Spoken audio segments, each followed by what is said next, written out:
অসুস্থ হয়েছে, এখন কি বেড লাগছে? বাড়িতে আছেন, বিছানায় আছেন, ঠিক আছে।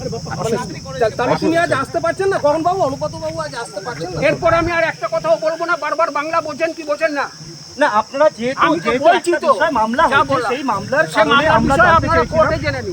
আপনার কোর্টে দ্বারস্থ হয়েছে? পুলিশের কাছে জেনে নিন, পুলিশের কাছে জেনে নিন। অবশ্যই, কিন্তু যেহেতু আপনি এসেছেন না না না, আমি এসেছি আপনাদের সঙ্গে কথা বলতে পারছি না না, হ্যাঁ, কিন্তু যে ঘটনাটা ঘটেছে সেই ঘটনার পরিপ্রেক্ষিতেই আমরা জানতে চাইছি।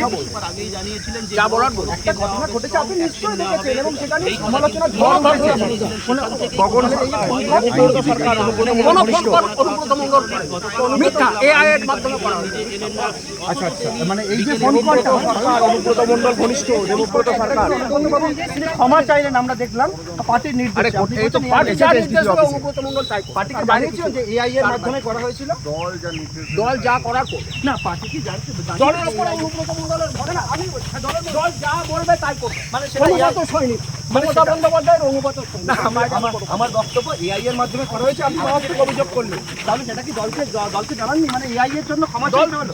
দল যা তদন্ত করার করবে। না আমি বলছি AI এর জন্য অনুব্রত মণ্ডল ক্ষমা চাইতে হলো?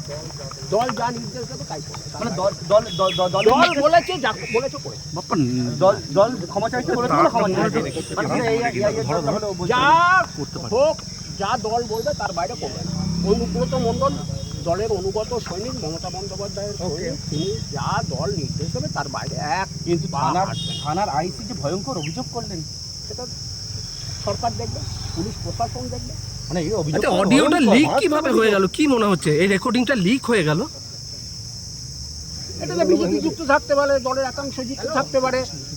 কে যুক্ত আছে এটাতে তদন্ত না হলে বলা যাবে না। আমার প্রশ্ন হচ্ছে আদালতের দ্বারস্থ থেকে অনুব্রত মণ্ডল হয়েছে? না, হবে না। যখন দরকার হবে তখন নিশ্চয়ই হবে, যদি প্রয়োজন হয়। মানে এই যে AI অডিও আপনি যেটা বললেন, মানে এটা কি বিজেপি বলছেন? বললাম তো দুবার তো না। আমি বলছি তাহলে পুলিশ